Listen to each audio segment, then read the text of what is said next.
All right.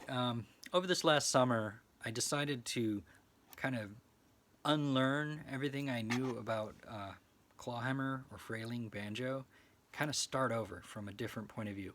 Not to discount what I had already learned, but to just look at everything from a different point of view.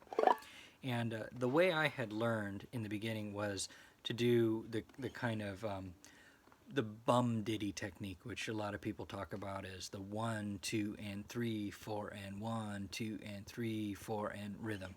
So, and then you accomplish that by striking a string, any string, and then you go, and then you strum the 4 strings, and you come off the 5th string with your thumb. So it goes 1, 2, and 3, 4, 1, 2, and 3, 4, and I've talked about that a lot in my previous videos. You play it really fast. Really great for rhythm if you're doing country songs or bluegrass songs and pretty much any folk song. But it's a very dominant rhythm. A lot of the strumming is a big part of it. You can cut back on the strumming.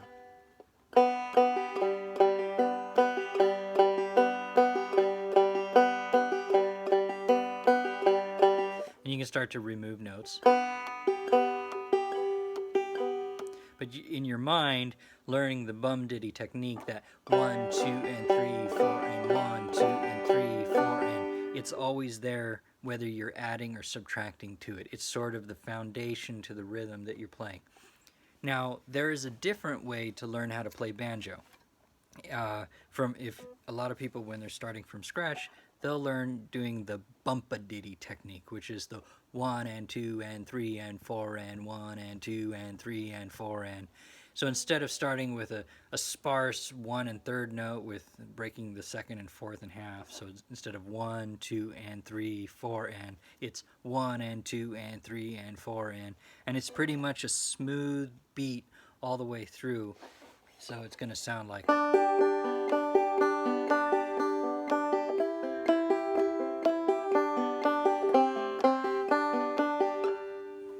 And the way you accomplish that is you strike, again, any string, and you come down and you take the thumb, instead of just using the thumb exclusively on the 5th string, you come down maybe on the 2nd string. So it's, so you would strike the first string with your middle finger, come down with your thumb on the 2nd, and then you strike the 1st string again with your middle finger, and then come down, and then take your thumb and pull off the 5th. So it's 1 and 2 and 3 and 4 and 1 and 2 and 3 and 4 and people call that drop thumb because you're dropping the thumb out of its normal resting position off of the 5th string. So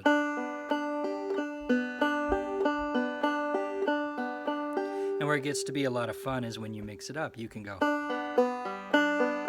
because it doesn't have to go back to the 5th string. You can strike any of the 4 strings with your middle fingernail, and you can also pluck any of the strings with your thumb.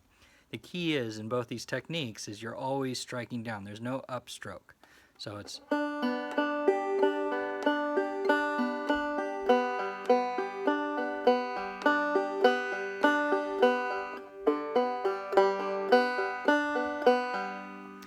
And I call it beginning frailing banjo or clawhammer banjo because when you first get your banjo, and the first lesson you're going to do is learn how to keep a steady rhythm, whether it's. And you do that for a month until you can hit any string at will. If you're learning the other technique, it's going to.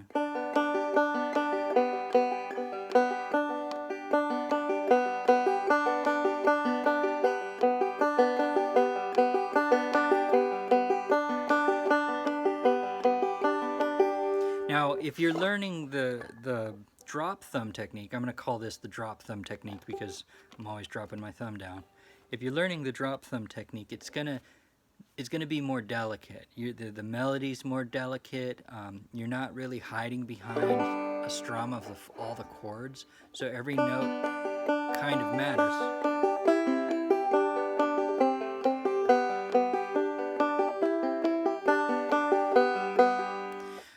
also, if you're doing a frailing strum where you're going, 1, 2, and you can kind of play with the volume, and it's a little more aggressive.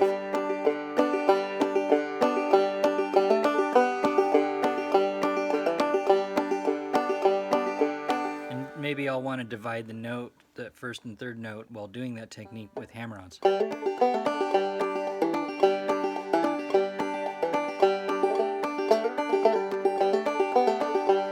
So I'll use hammer-ons, pull-offs, and slides.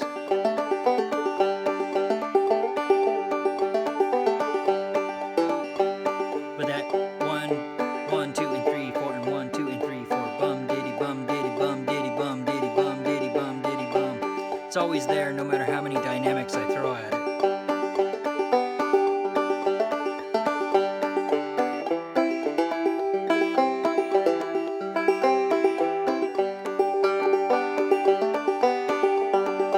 And I can even do a drop thumb while doing that bum ditty.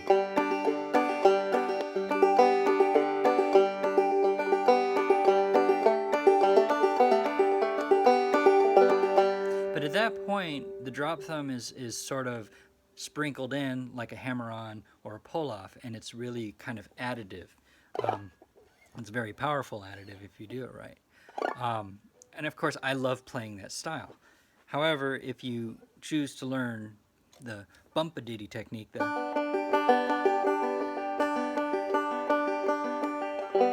you can get to the same place. But what you do is, when you're doing bum ditty and you're breaking that first and third note in half, you're adding in some pieces. If you're doing the bump-a-ditty,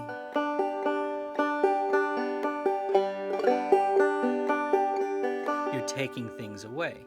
So it really comes down to your mental point of reference. Are you thinking of a song as 1 and 2 and 3 and 4 and 1 and 2 and 3 and 4 and, or are you thinking of a song as 1, 2 and 3, 4 and 1, 2 and 3, 4 and that count is always there even if you're mixing it up, and so it does influence your choice of what dynamics and where you go.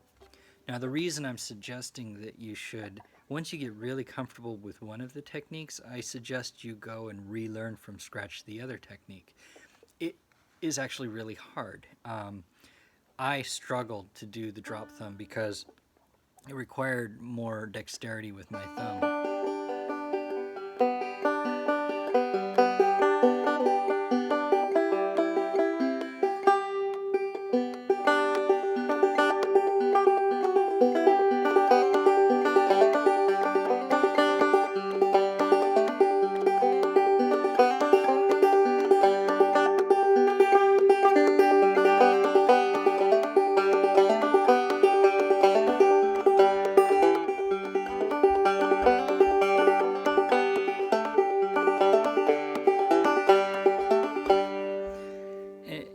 And I'm convinced that it does take a little bit longer to start with the bump-a-ditty, but the payoffs are pretty big because you have a lot of flexibility. When you're thinking of the melody completely level across the song, or not the melody, the rhythm, you're thinking of the rhythm as sort of an even surface all the way through. Punching holes in it or adding to it is a lot easier to do anywhere in the measure. So instead of feeling compelled to do the downbeat on the second and fourth, you can do the downbeat on the first. So at the same time, it's really good to learn the bum ditty technique, because a lot of folks who do the bump-a-ditty technique, the drop thumb technique, they might struggle with including the hammer-ons, because if you're doing if your thumb is already breaking that quarter note in half,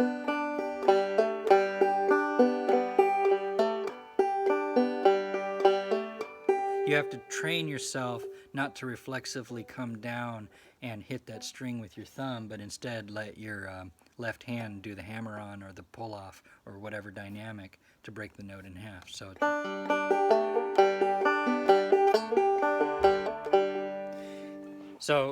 But when you mix it together, when you learn both, you can all of a sudden do more complicated rhythms.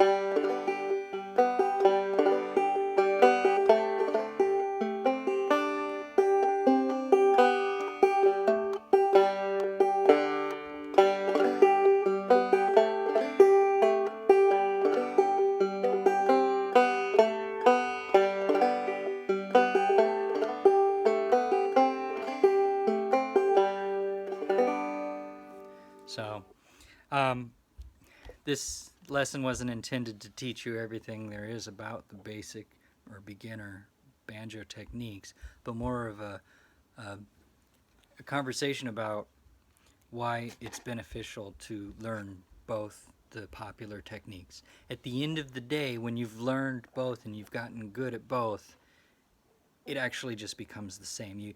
You're kind of just starting at two ends and you're just working towards the middle, and you're going to end up in the same place. Um, that's the so anyway, give it some thought.